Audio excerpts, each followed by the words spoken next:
Bom rekel, da zadnje čase bom kar rekel, da gromozansko dogaja se jim pač, da se jim ruši zdravstveno stanje, iščejo pomoč, ker so probali marsikaj. Iz lastnih izkušenj bom tako rekel, ne. Vkolikor bolezni ne poznate do potankosti, se vam slabo piše. Vkolikor pa bolezen poznate dobro ali da se vsaj podučite in preberete razne revije, ne sicer moje, ne, tudi jaz imam nekaj člankov, se vam pa dobro piše. To pomeni, da imate opravka z zelo zahrbtno boleznijo, saj povzroča ogromno nepojasnenih težav, ki pogostokrat niso opredeljene, kot jih poznamo iz stroke medicinske, ampak človeka zbega in se pogostokrat dogaja tako, da se osebe napačno zdravijo. To opažam, da je to zelo pogosto in to je pač težko stanje človeka, ki ga lahko privede, bom rekel, tudi ohromelost, ne? In ko je ohromelost pride, takrat je dejansko že prepozno za kakršnokoli pomoč, oziroma da bi se človek nazaj izpostavil v svoj red. Ne bom pa rekel, no, da je lih prepozno, ampak ljudje potem preveč pričakujejo, seveda želijo, da se jim zdravstveno stanje čim prej povrne v normalo, ampak včasih to pač ne gre. To je realnost borelioze, ne. In tudi, kot sem omenil v vaši reviji, resolucija evropska opozarja, da je resnično ta bolezen zelo zahrbtna, prikrita za odkrivanje, predvsem težavna. In to je to.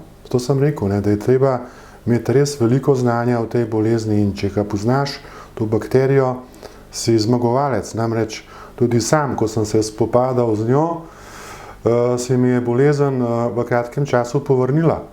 In nisem razumel, kako to, saj sem bil nekaj mesecev popolnoma po dolgih letih, več kot 20 let, skoraj ohromel, sem zopet hodil po tej zemlji, brez bolečin in stanje se je zopet povrnilo in seveda potem sem se zakopal v razne strokovne literature in zaznal, da se to seveda bolezen lahko ponovi in sem tudi to nekako dognal z lastnih izkušenj, ker sem imel eno hudo poškodbo, da se mi je zadeva povrnila, se pravi, ona te izkoristi takrat, ko si ti šibek. To je za njo značilno in to je, bom rekel, res grozota, ne. Če človek išče, vedno tisti pregovor, da vedno najde in jaz bom rekel, da sem tudi to spoznal, kako lahko nazaj dobiš zopet ta zdravje, da je vedno v naravi tista moč, oziroma samo treba jo je prepoznati, namreč veliko iskalcev pomoči, so na koncu kljub težkem stanju so najdel rešitev. To pomeni, da rešitev obstoja, ampak se moramo res držati tega in biti z mislimi zelo pozitivni in ne črnogledi.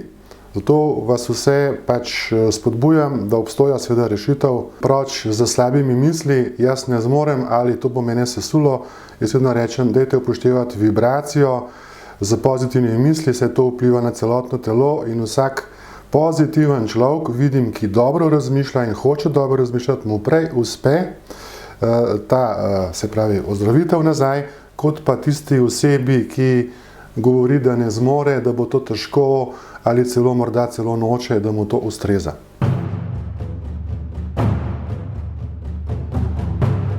Tako bom rekel, ščetica mila, ščetica zala, daj da bi jaz pri življenju ostala. To je spisal en pesnik in jaz bi rekel, da je ščetica res, vsaj za mene, fenomenalna rastlina. Jaz, ko sem jo spoznal, sem se jo poklonil in ona je vedno moja zvesta prijateljica, zato tudi z njo ravnam z eno posebno energijo in če ima človek dokaj dober pogled na rastlinski svet, vidimo, da je ščetica resnično nekaj posebnega, ker oddaja s temi svojimi bodičastimi izrazki, antenami, ko bi rekel trni in barvo, ki je tudi dejansko, rekel, zelo ena pozitivna, vijolična, ta njena barva, energija, ki vemo, da odpira kronsko čakro.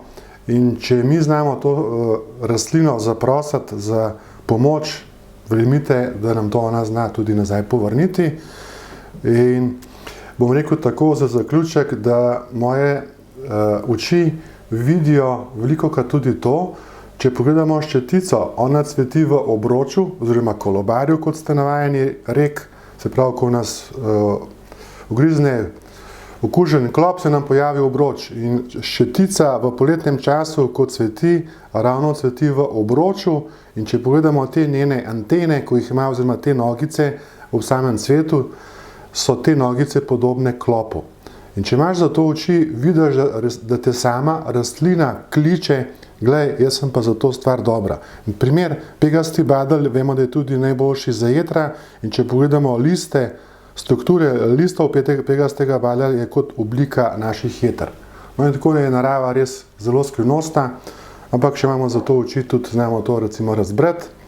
In bom rekel, da vse te trnaste rože ali bodikave rastline se ščitijo pred sovražniki zunanjimi in da so zelo, zelo zdravilne. Se pravi, vse trnaste rože nosijo v sebi eno božansko energijo oziroma zelo močno valovanje zdravljenja oziroma svojih fotosintez, ki se jih skriva veličasten dar narave, ki jih nihče ne more ponarejati oziroma ponarediti.